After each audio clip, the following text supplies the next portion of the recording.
Bonjour, Cécile Coulon. Je vais vous partager mon expérience d'hypersensible dans le monde professionnel. Et ça n'a pas été un long fleuve tranquille, loin de là. J'ai beaucoup souffert quand même dans ce monde. Aujourd'hui, ça va beaucoup mieux. J'ai trouvé un équilibre, mais ça n'a pas été simple. Alors, je vais commencer donc déjà dans ma jeunesse. J'ai travaillé donc dans de nombreux domaines avant de trouver un poste qui me correspondait, de conseillère en insertion professionnelle, où j'exerce depuis 20 ans maintenant. Euh, donc j'ai exercé en agriculture, dans l'enseignement, en industrie, en comptabilité. J'ai fait des états des lieux immobiliers. Voilà, enfin, j'ai fait vraiment plein de choses. Euh, Tout se passait bien. C'était en fait des contrats courts pendant mes études, donc d'été ou même un petit peu plus long. Et j'ai reçu donc plusieurs demandes pour être embauchée en CDI que j'ai décliné à l'époque parce que j'avais soif de connaître ce marché du travail, d'essayer différents emplois jusqu'à tomber sur quelque chose qui me correspondait bien. Euh, Ce qui est peut-être assez typique des hypersensibles, c'est que j'étais très déterminée quand j'avais envie de pourvoir un poste. J'y mettais vraiment tous les moyens. J'allais déposer mes courriers en main propre. Enfin, j'étais motivée et ayant une forte valeur travail, même en étant malade. Et je m'accrochais absolument à aller travailler. C'était quelque chose qui était très important pour moi. Donc là, je pense que ça dépend des valeurs que l'on porte aux choses, mais je pense que cette détermination à respecter ces valeurs est assez présente chez beaucoup d'hypersensibles. Et donc, j'ai alors commencé ensuite mon emploi définitif, en tout cas il l'est encore aujourd'hui, et j'ai commencé par des CDD et avant d'accéder au CDI. Et pendant toute cette période de CDD qui a duré 2 ans, j'ai subi du harcèlement moral par 3 collègues féminines et célibataires. Ça n'a pas été simple du tout. J'ai donc monté un dossier donc sur leurs agressions et sur le sabotage de mon travail au final.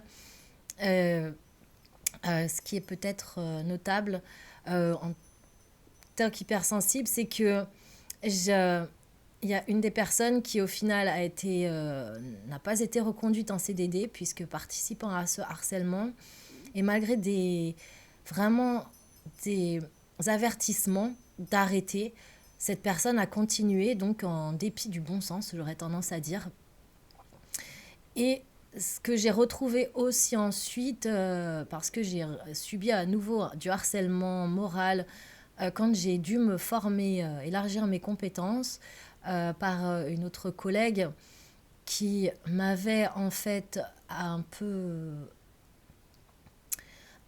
Elle m'avait dit qu'elle trouvait pas normal que j'ai des aménagements de mon poste de travail. En gros, que j'étais une comédienne. Et que voilà, elle était bon, il y avait une part de jalousie, je pense. Et malgré des périodes, j'ai fait un burn-out, donc je n'ai pas été absente pendant 2 ans et demi de l'entreprise. Et en revenant, malgré tout, cette haine n'est pas partie, n'est pas disparue.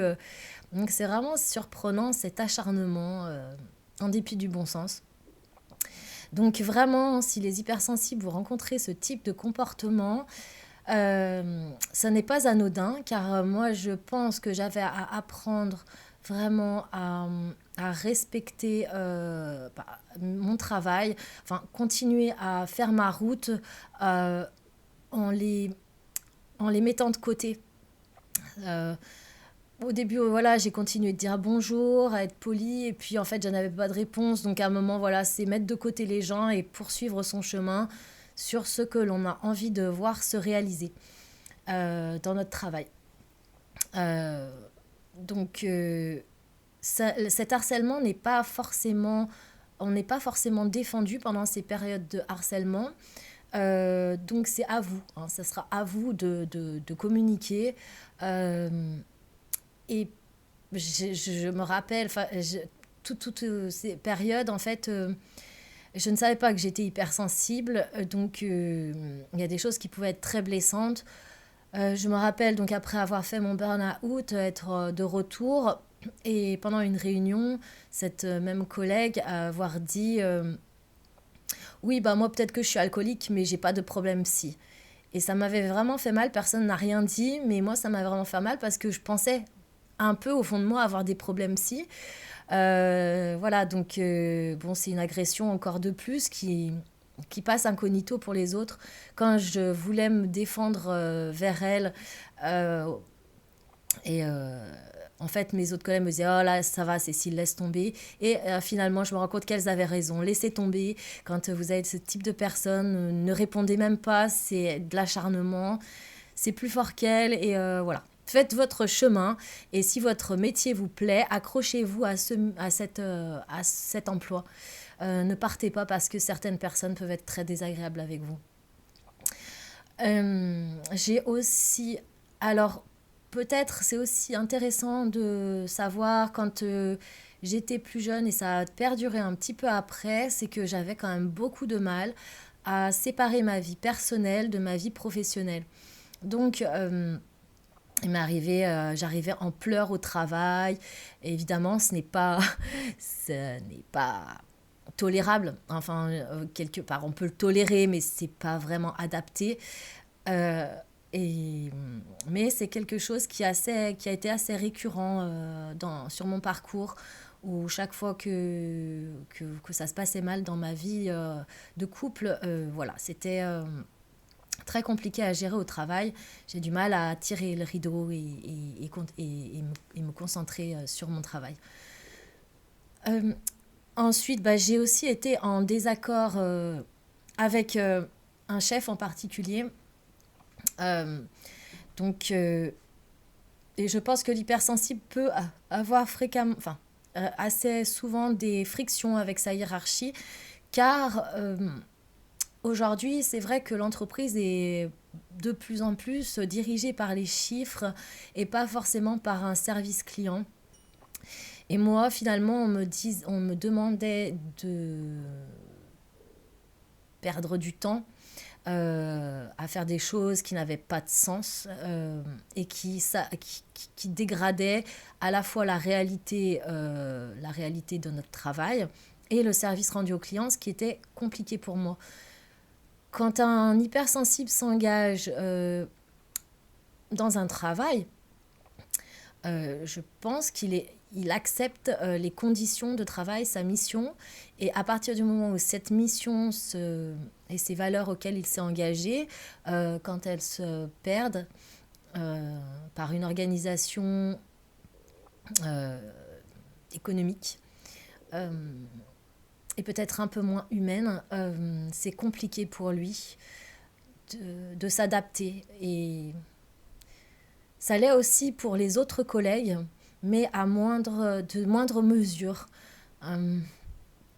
Euh, pour moi, je vois un peu l'hypersensible comme un fusible. Euh, c'est Avant les autres, il va réagir, peut-être voir les dysfonctionnements et, et en être beaucoup plus impacté, ne pouvant se relier simplement à son salaire à la fin du mois, mais il a besoin dans sa vie de voir au quotidien des choses qu'il a envie de voir vivre dans ce monde. Donc, euh, il a été difficile, donc j'ai eu vraiment des frictions. J'ai été convoquée à la direction où on m'a reproché d'être surempathique. Euh, donc, j'ai répondu du coup en leur disant que la diversité était vraiment une richesse humaine dans l'entreprise et que j'avais ma place comme tout le monde. Donc, il est vraiment important que l'hypersensible se défende euh, sans s'acharner, mais faire part de ce qu'il peut remarquer de dysfonctionnant. et sans insister, puisque moi, mon erreur, ça a été aussi d'insister peut-être trop lourdement pour changer les choses. À un moment, il est important de savoir aussi se protéger, surtout quand on aime son métier, si on a envie de le garder et savoir se taire à temps. Donc, c'est-à-dire dire, mais ne pas en surajouter. Euh, Car voilà, vraiment, ça peut aussi desservir. Voilà, chacun sa part de responsabilité. Ne pas être plus royaliste que le roi. Si le chef, ça lui convient, laissons-le faire. C'est de sa responsabilité. Nous avons notre part de responsabilité en indiquant les problématiques qu'il peut y avoir. À partir de là, le monde se crée. Euh, alors, peut-être aussi mon erreur a été de ne pas assez communiquer sur le harcèlement ou peut-être, euh, enfin en tout cas des espaces de communication ont été créés pour les mésententes hein, entre moi et donc les personnes qui me harcelaient. Malgré tout, non, ça n'a pas... Enfin, ça a abouti à un licenciement, enfin un non-renouvellement de CDD qui m'a beaucoup peiné, mais bon, euh, je me disais, mince, j'ai été responsable du licenciement, du non-renouvellement d'un CDD de quelqu'un et je m'en voulais en fait un petit peu. Et finalement, on m'a dit, non, c'est de sa responsabilité, elle a été informée qu'il fallait arrêter et malgré tout, elle a poursuivi. Donc, euh, voilà, c'est à un moment, il y a des choix à faire dans la vie, on a des changements à effectuer. De la même façon que lorsqu'on subit un harcèlement, je pense que c'est des choses aussi du passé qui peuvent ressurgir dans la vie professionnelle. Donc on peut avoir des difficultés dans la vie professionnelle et ça demande vraiment à interroger ces blessures du passé et vraiment revenir à soi et à vraiment ce qu'on a envie que de, de voir se réaliser dans notre emploi, dans notre mission, et de s'y attacher vraiment beaucoup plus, peut-être aussi en utilisant un peu plus la communication non violente. Euh, voilà. Alors j'ai fait aussi un burn-out et de ce que j'ai pu tirer de leçons de ce burn-out, c'est que j'avais surinvesti un peu ma vie professionnelle en laissant de côté tout ce que mes passions, ce qui vraiment à côté me portait beaucoup plus. Donc finalement, euh, j'avais perdu ce qui me nourrissait. Et c'est aussi une erreur qu'il est important de ne pas faire en tant qu'hypersensible, de surinvestir son travail, d'y mettre toute son énergie. euh, et puis, parfois, voilà, de tomber jusqu'au burn-out, et ce qui est, où il est il est difficile de retrouver toutes ses forces. Euh, voilà, donc aujourd'hui, moi, j'ai trouvé un équilibre en ne travaillant qu'à mi-temps dans mon entreprise, dans l'entreprise où je travaille. Et à côté, donc, j'ai créé une structure donc en énergétique chinoise principalement, donc où je trouve la nourriture euh, nécessaire donc pour avoir cette satisfaction au travail voilà, que j'ai aujourd'hui. Et donc voilà. C'était l'essentiel de ce que j'avais à vous dire. J'espère que ça vous aura aidé et je vous souhaite une belle trajectoire, un beau parcours professionnel qui peut être souvent jalonné de changements dans la vie des hypersensibles. Donc de vivre ces changements avec le plus de sérénité possible en apprenant aussi des défis que nous envoie la vie professionnelle, qui sont à chaque fois peut-être des moyens de nous remettre en cause, même si à la base la méchanceté, on n'en est pas coupable. Mais en tout cas, si elle existe envers nous, c'est que peut-être nous avons à travailler nos forces, nos, notre, notre détermination profonde à faire les choses. Je vous souhaite une très très belle vie professionnelle car il y a beaucoup de choses à faire pour construire ce monde peut-être un peu différemment de ce qu'il est aujourd'hui. À bientôt.